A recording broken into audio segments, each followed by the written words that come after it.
Boa noite, amigos. Sejam todos muito bem-vindos ao Instituto Espírita Obreiros do Bem, a nossa casa.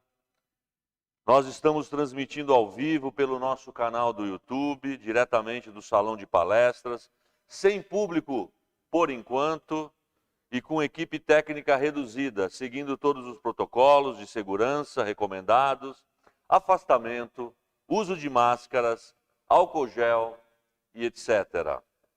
Nós gostaríamos de divulgar esse canal para que mais pessoas possam assistir esses vídeos. Gostaria de pedir o like de vocês, o joinha. Aqueles que não estão inscritos, por favor, se inscrevam, fortaleçam o nosso canal. Estamos precisando de muitas inscrições para poder atingir um número maior de pessoas com a mensagem de Jesus, com a mensagem da nossa codificação do Espiritismo. Então pedimos a todos aqueles que não estão inscritos, se inscrevam. Nós temos alguns avisos aqui da nossa casa. Nós temos o DAPS, que é o Departamento Assistencial, onde nós entregamos o alimento para aqueles que têm muita necessidade. Para se ter uma ideia, são mais de 90 famílias atendidas com a cesta mensal, fora aqueles que vêm pegar às quartas-feiras, a cesta emergencial. Então, é em torno de 180 famílias que são atendidas nesse programa. E só acontece esse trabalho graças à colaboração de todos vocês. Um pouquinho que cada um traz faz toda a diferença e nós temos a certeza que ao final do ano, mais uma vez, vamos atingir a meta de mais de 20 toneladas que nós distribuímos todos os anos. Então nós estamos precisando essa semana do óleo, do macarrão, do feijão, do leite em pó. A entrega é sábados, das 13 às 17 horas. Tá ok? Então venham, aproveitem. A nossa livraria está voltando a operar também, há algum tempo já, mas mais fortemente no presencial. Se precisar adquirir alguma obra, nossa livraria está aberta. Também temos a loja virtual da livraria. E tudo isso nós temos informação no nosso site, que é o obreirosdobem.org.br.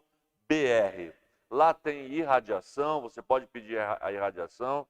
As pessoas que quiserem vir no bazar têm que passar pelo site. Tem um botão azul do lado direito de agendamento do bazar. É só clicar lá.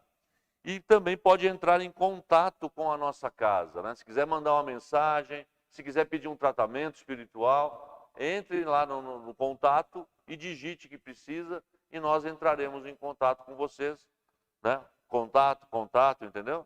A gente responderá ao contato, tá bom? Então nós gostaríamos de agradecer a presença de todos e já com a esperança, com a fé que em breve estaremos reunidos devagar, com calma, aqui na nossa casa.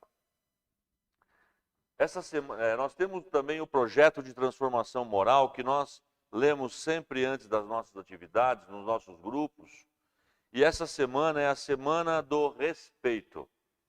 Não nos esqueçamos de que a gentileza e o respeito no trato pessoal também significam caridade.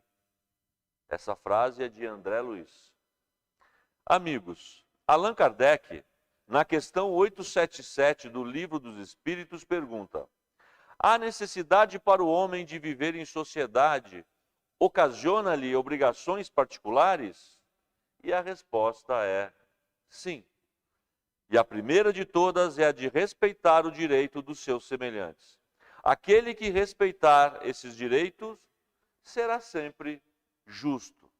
No vosso mundo, onde tantos homens não praticam a lei de justiça, cada um usa de represálias, e é isso que faz a perturbação e a convulsão de vossa sociedade.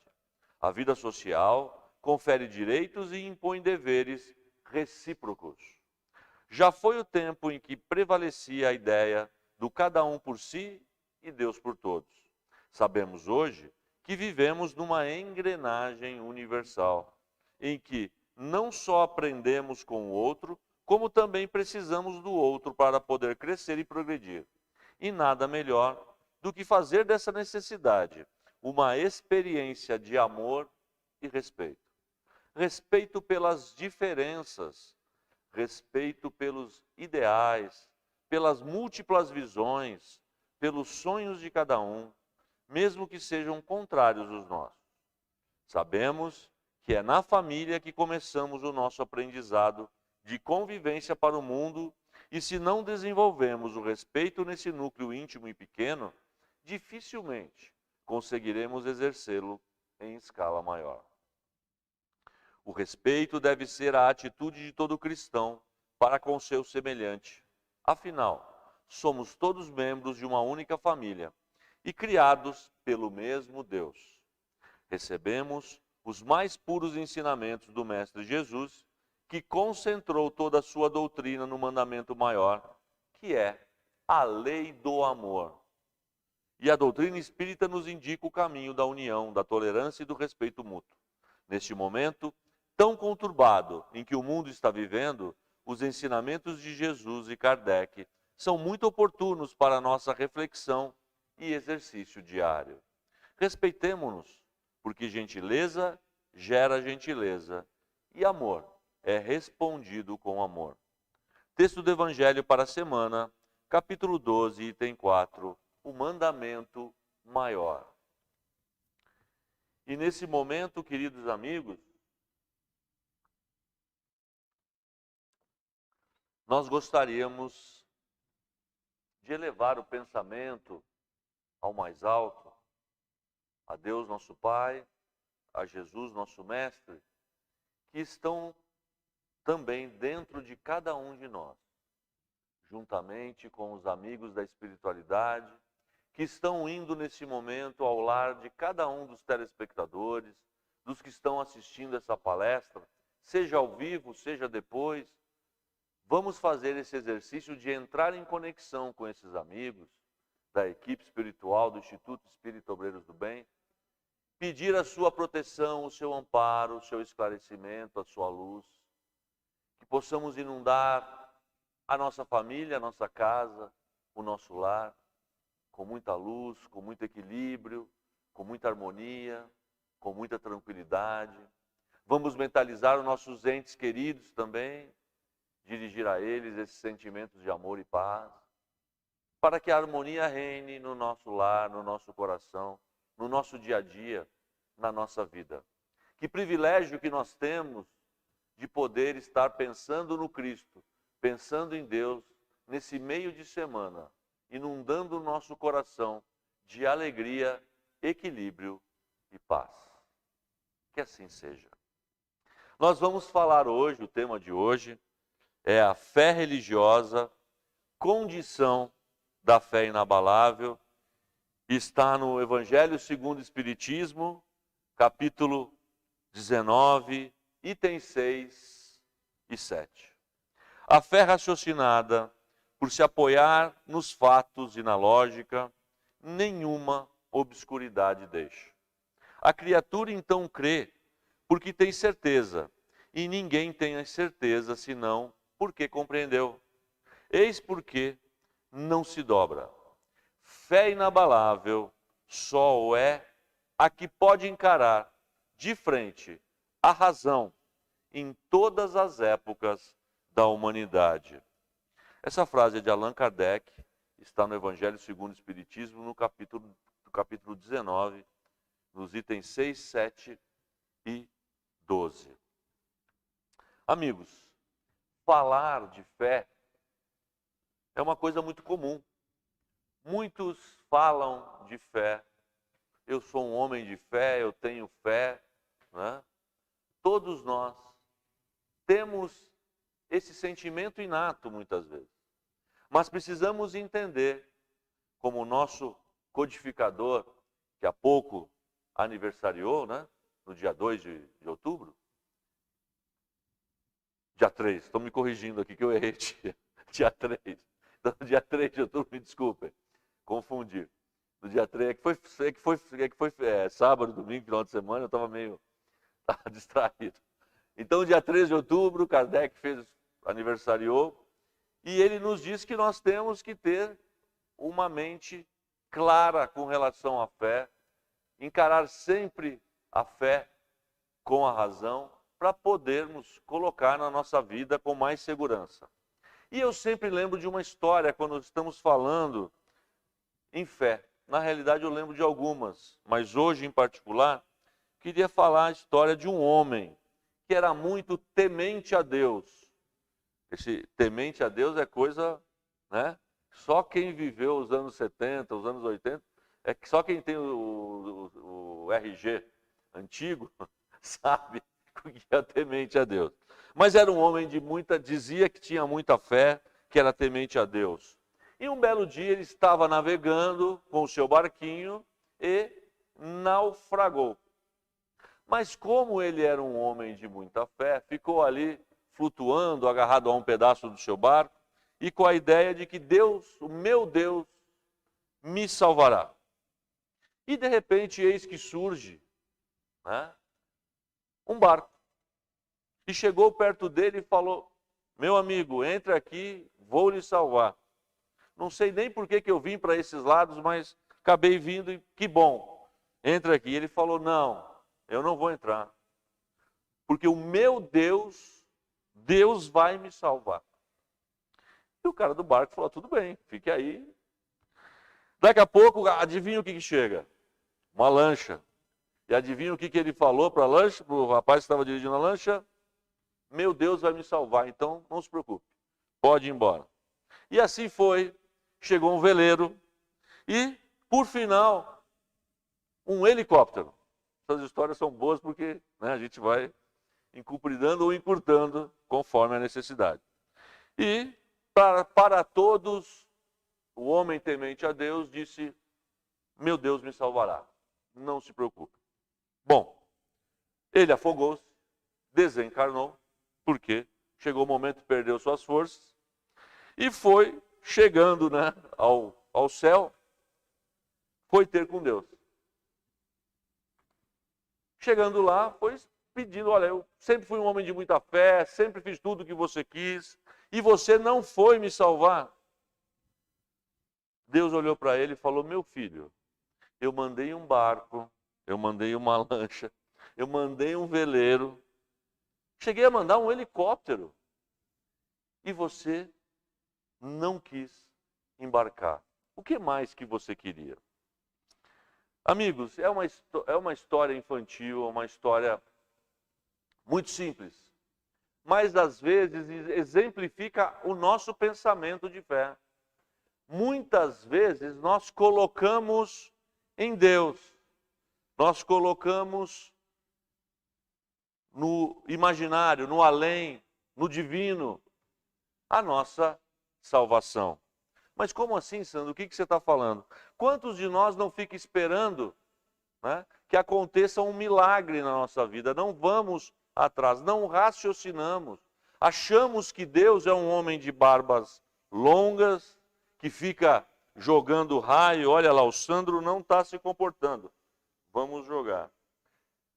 Temos também essa noção infantil de Deus, essa ideia de Deus para nós, que é inata em nós. Mas às vezes nós não conseguimos raciocinar direito colocar a nossa fé de uma maneira raciocinada. Nós não entendemos ainda. Muitas vezes, lembro de uma outra história também, em que a pessoa ficava pedindo para ganhar na loteria esportiva, né? E rezava e pedia e pedia. Um dia Deus olhou para ela e falou: meu amigo, pelo menos compre o bilhete, né? Ele não comprava, ele ficava só pedindo. E às vezes a gente faz isso, queremos arrumar um emprego melhor, mas não temos a fé do tamanho de um grão de mostarda para irmos, nos matricularmos num curso, aprendermos uma nova especialidade, um novo skill, né, que está na moda falar esse termo, né? Uma nova especialidade, uma nova... Não nos preparamos e queremos que aconteça, que caia do céu. O bilhete caia do céu. Muitas vezes nós temos essa noção de fé. Nós achamos que o Pai, que Deus, que criou todo o universo e rege esse universo com suas leis divinas, nós achamos que ele vai vir pessoalmente resolver, quebrar o nosso galho. Só aqui na Terra são mais de 7 bilhões de almas encarnadas, fora as desencarnadas. E o Pai ama a todos os seus filhos, não esquece de nenhum. Só que nós não entendemos ainda que o Pai não vem pessoalmente resolver as nossas questões. Ele manda a lancha, ele manda o barco, ele manda, na verdade,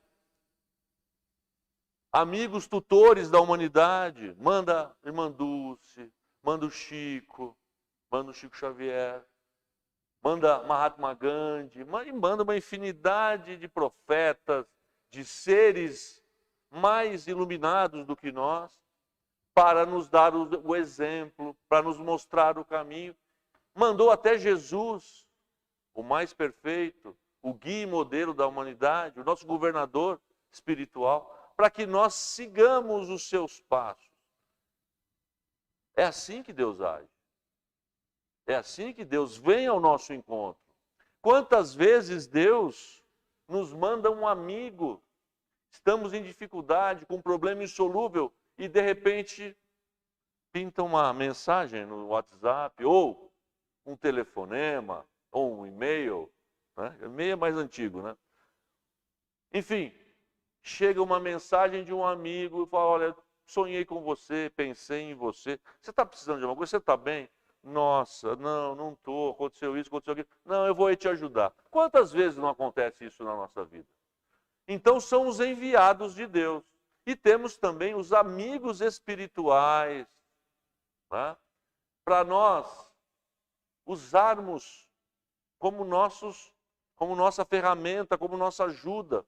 Um anjo protetor, um amigo protetor que nós temos, todos nós temos. Quantas vezes esquecemos de conversar com ele, de pedir a sua ajuda, né? Então, fé raciocinada é essa fé. Não adianta só vir no templo, rezar, pedir, né? Tomar o passe. Está todo mundo com saudade, né, de tomar um passe, né, gente? Em breve nós vamos estar. Se Deus quiser, nós vamos voltar. Tá? Estamos preparando para isso. Mas não basta só vir aqui e não fazer a nossa parte. Se eu não mandar um currículo, eu não vou conseguir um emprego. Se eu não fizer uma propaganda que eu estou desempregado, que eu estou na pista, né, como dizem por aí, ninguém vai vir na minha casa, olha, eu fiquei sabendo, eu tive uma intuição, eu estava passando aqui na frente, eu nem te conheço, mas me veio, olha, num apartamento 2B, no segundo andar, acho que tem uma pessoa lá que está precisando. Infelizmente, ainda não temos essa condição. Então, nós precisamos levantar cedo, distribuir currículo, conversar com os amigos e bater na porta das empresas, né? Ou bater a porta pode ser mandar um e-mail. Ou seja, nós temos que divulgar que essa é a fé que Jesus fala, do tamanho de um grão de mostarda, que a gente vai dizer para aquele monte de problemas, sai daqui para lá e ele vai passar, né? Mas o monte não é de terra, de pau, de pedra, é de problemas, de dificuldades que todos nós temos na nossa vida. Então nós precisamos começar a entender que essa ideia de fé é uma ideia de fé proativa e não passiva. Não é só a crença, eu creio em Deus, eu creio na vida, eu creio, né? Mas eu preciso ir atrás, colocar esse raciocínio, né? Colocar esse raciocínio à minha disposição. Quando Cristo fala em João, item 10, sois deuses, falando, né, citando o Salmo 82, o que ele está nos dizendo? Que nós temos dentro de nós a marca divina. Quando criados, o Pai nos criou com a marca divina, com a marca crística, né, que nós temos que desenvolver para poder chegar cada vez mais alto, cada vez mais desenvolvido, com mais luz, com mais possibilidades. É um caminho que nós nos construímos. Então nós precisamos entender que o raciocínio, em pleno século XXI, não dá mais para pensar naquele Deus que nos pune, né? Que ajuda uns e prejudica outros, que cria uns bons e outros nem tanto, né? A ideia da criação, dos anjos, do demônio, essas ideias todas já não cabem mais na nossa existência. E o Espiritismo é uma excelente ferramenta para a gente entender. O Livro dos Espíritos, um livro de perguntas e 1019 questões com respostas da equipe espiritual, Kardec formulou muito bem formulado, perfeitamente organizado, para que nós entendêssemos alguns mistérios já, algumas questões que já dá para a gente entender. Mas nós precisamos estudar. A doutrina espírita, ela nos chama ao estudo, ela nos conclama ao entendimento. A doutrina espírita não tem dogmas de fé, tem dogmas de razão, né? Então Deus é um deles, a ideia de Deus é uma deles. Deus Criador é um deles, Criador de todo o céu e a terra. Sim, né? Mas Ele também nos coloca para evoluir. A reencarnação é outro dogma de razão da doutrina espírita, ou seja, dogma no sentido de pensamento, de pilar, de alicerce. Mas nós temos que estudar, não podemos aceitar goela abaixo, temos que entender. E é isso que a casa, Obreiros do Bem, a doutrina espírita, nos conclama. No final do ano vão começar as inscrições para os cursos. E nós precisamos, aqueles que têm interesse, que querem conhecer mais da doutrina espírita, estão convidados. Aqueles que ficaram sem poder participar dos cursos, ou não queriam participar nos cursos online, estão há 1 ano e meio sem poder vir aqui na casa, é um bom pretexto para entrar em dezembro, se matricular e já voltar a estudar, ou aqui ou online, tá? Então nós precisamos começar a entender essas questões que o Espiritismo nos traz, né? Não ficar só na crença, naquela crença de acreditar, mas não ter aquela fé proativa que nos coloca a agir, nos chama a agir, a executar. Quem de nós, que tendo um problema insolúvel, que tendo uma dificuldade muito grande, que achava que não ia conseguir ultrapassar aquela montanha, e de repente foi subindo um degrauzinho, escalou uma pedra, passou por um caminho, achou uma trilha, parou um pouquinho, descansou, e quando viu, passou por aquela dificuldade. Rezou um pouquinho, pediu ajuda dos irmãos. A nossa vida é isso. Nós estamos aqui no planeta exatamente para isso. Para aprender, para entender, para nos melhorar, né? Não estamos aqui para ir tocando a vida sem pensar, só pensar nas questões materiais, que vão passar, né? Que, com certeza, são questões que são menores para nós. Por quê? Por que, Sandro, que são menores para nós? Porque nós não vamos levar as questões materiais para o outro lado. E se formos preocupados com essas questões para o outro lado, aí nós vamos ficar enroscados na matéria. Então nós precisamos começar a entender que a matéria é importante. É muito importante termos os bens materiais, para o nosso conforto, para o conforto da nossa família.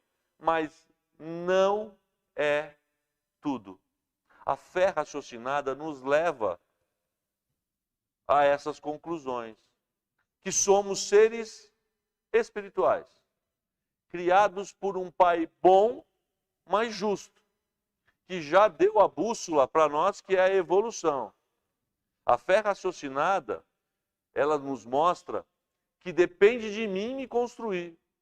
Não existe aposentadoria espiritual. Logo, logo não vai ter nem material, mas espiritual com certeza não tem. Então nós precisamos entender essas questões, que nós precisamos estar sempre nos melhorando e sempre raciocinando, pensando, estudando, aprendendo.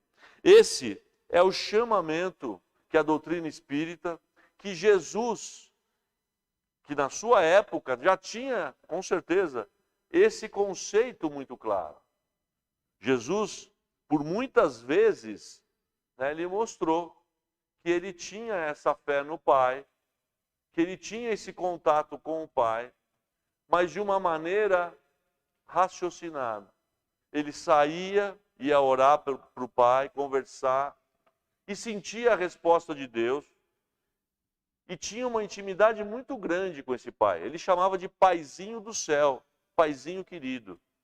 E nos passou até a prece, onde ele nos mostra o código para nós entrarmos em contato com o Pai. Todos os dias na nossa vida, nós temos uma opção.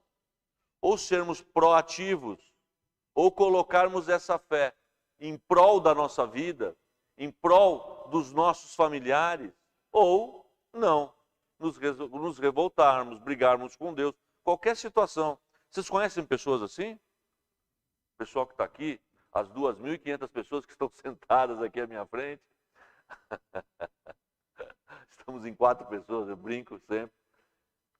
Alguém conhece esse tipo de pessoa que qualquer pedra que tropeça já reclama do Pai, reclama de Deus, reclama da vida, reclama de tudo? Precisamos começar a pensar, será que eu não estou sendo assim também? Será que eu não estou sendo muito negativo? Será que eu não posso melhorar o ambiente da minha casa? Eu, que sou espírita, que sei que eu vibro, que eu faço parte daquela atmosfera fluídica da minha casa, e eu posso modificar aquela atmosfera, sendo mais positivo, sendo mais proativo, ajudando mais as pessoas que moram comigo. Não dá para a gente fazer grandes milagres, não. Mas a gente já pode fazer os pequenos, a começar a mudar o nosso mundo íntimo. E a doutrina espírita nos mostra que esse caminho é o melhor caminho. Mudanças gigantes, não dá para a gente fazer. Quando a gente é jovem, e eu já fui jovem um dia, vocês podem até não duvidar. Né? Vocês podem até não acreditar, aliás, podem até duvidar. Mas eu já fui jovem um dia. Né? Espírito ainda sou. Sou bombadão, fortão, né? Espiritualmente. Está aqui o meu mestre que me ensinou a falar né? do personal trainer espiritual. Mas todos nós na nossa adolescência, na nossa juventude, nós temos a ideia de mudar, de fazer grandes coisas, grandes projetos, e podemos continuar tendo essas ideias, que é muito bom. Mas não podemos esquecer dos pequenos projetos, das pequenas mudanças. Será que eu não preciso ser um pouco mais amoroso no meu lar? Será que eu não preciso ser um pouco mais tranquilo, mais sereno com a vida, mais positivo? Fica uma reflexão para a gente pensar. Eu queria terminar esse nosso encontro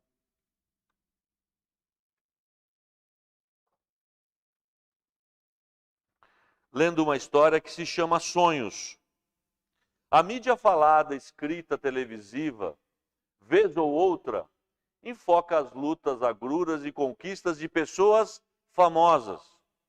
São astros da música, do cinema, da televisão, que tiveram uma infância difícil, jogador de futebol também, uma infância difícil, com ou sem pais, sem pão, sem abrigo. Alguns desses, bem-sucedidos no momento, não esquecem suas origens e, recordando o sofrimento passado, se transformam em mãos abençoadas, distribuindo favores, atendendo necessidades. Outros, contudo, se transformaram em pessoas egoístas, que por terem sofrido muito, se acham agora em pleno direito de tudo usufruir, gozar. Esses pensam somente em si. Quando recordam o passado, o fazem de forma amargurada, afirmando que tudo lhes é devido, tudo merecem, por terem padecido em anos passados. Mas não são somente famosos que têm histórias interessantes. Existem pessoas anônimas pelo mundo que alcançaram êxitos ainda mais surpreendentes e frutos mais saborosos. A diferença é que não são focalizados pela mídia. São pessoas sem beleza exterior exuberante, pessoas como a lagoana Rosa Célia Barbosa, pequena, 1,5 metros de fortaleza moral e vontade de vencer. Aos 7 anos, Rosa foi largada num orfanato em Botafogo, no Rio de Janeiro. Chorou durante meses. Toda mulher de saia que via ela achava que era sua mãe que a vinha buscar. Depois de um tempo, ela desistiu. Rosa Célia fez vestibular de medicina quando morava de favor num quartinho e trabalhava para se manter. Formou-se e decidiu se dedicar à cardiologia neonatal e infantil, quando estava no Hospital da Lagoa, em seu estado de origem. Sem saber inglês, meteu na cabeça que teria que estudar em Londres, com nada menos que a maior especialista do mundo, Jane Somerville. Estudou inglês e conseguiu uma bolsa. Em Londres, era gozada pelos colegas ingleses por causa do seu péssimo inglês. Mas quando acertou um diagnóstico difícil numa paciente escocesa que examinou por 8 horas seguidas, ela ganhou o respeito geral. Ao lembrar do fato, Célia, divertida, diz que o inglês da paciente era ainda pior que o próprio dela. De Londres, Rosa Célia foi direto para Houston, nos Estados Unidos, como escolhida e convidada. Foi então que descobriu estar grávida, pediu 24 horas para pensar e optou pelo filho, retornando para o Rio de Janeiro. Todo ano viaja para estudar, passa no mínimo um mês no Children's Hospital, em Boston, Estados Unidos, trabalhando 12 horas por dia. No Rio de Janeiro, abriu consultório, reassumiu seu lugar no Hospital da Lagoa e já mereceu destaque em reportagem que apontou os melhores médicos daquele estado. Chefia um sofisticado centro cardiológico, onde são tratados casos limite, histórias tristes. Hospital privado, caríssimo, mas ela achou um jeito de operar ali crianças sem posses. Criou uma ONG, consegue dinheiro com amigos e empresários e já conseguiu que fossem atendidas mais de 500 crianças, 120 operadas. Rosa Célia não tem fotos na mídia, nem brilha nas passarelas da moda. Talvez nunca sua vida se torne um filme e diga ao mundo o que ela fez. Mas ela sabe e tem certeza de que alcançou o seu sonho. Sonhei a vida inteira, diz ela, e consegui. Não importou ser pobre, ser órfão, ser mulher, baixinha e alagoana. Eu consegui. Rosa Célia, um exemplo de quem perseguiu um sonho e o tornou uma feliz realidade. Um exemplo para seguir, para insuflar coragem de lutar, para afirmar a muitos de nós que não devemos desistir dos nossos sonhos nunca. Conquistas sem amor são efêmeras. Quando a criatura se reveste de amor, esparze, enquanto se felicita pelas metas alcançadas. Júbilos e bênçãos ao seu redor. Ama, pois, sonha e ser feliz, porque onde quer que esteja, a criatura humana é o grande investimento da divindade. Texto da redação do Momento Espírita, com base em crônica de Arnaldo Jabor, intitulada Doutora Rosa Célia Barbosa.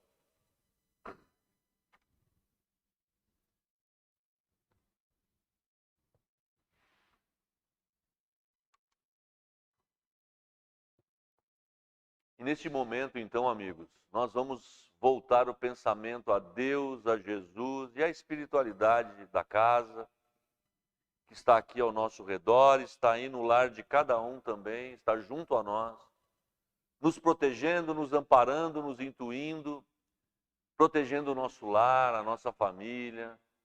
Vamos agradecer a esses irmãos queridos pelas possibilidades que nos dão, pelo contato espiritual, pelos bons pensamentos, pelas boas ideias, pela proteção. Agradecemos a essa casa, a Jesus, nosso Mestre, a Deus, nosso Pai, por essa oportunidade de estarmos aqui refletindo sobre questões do Evangelho, da doutrina espírita, da palavra do Cristo. Agradecer por estarmos aqui nesse meio de semana renovando as nossas energias. Que possamos mentalizar luz, paz e harmonia, preenchendo a nossa casa de amor, preenchendo a nossa casa de paz.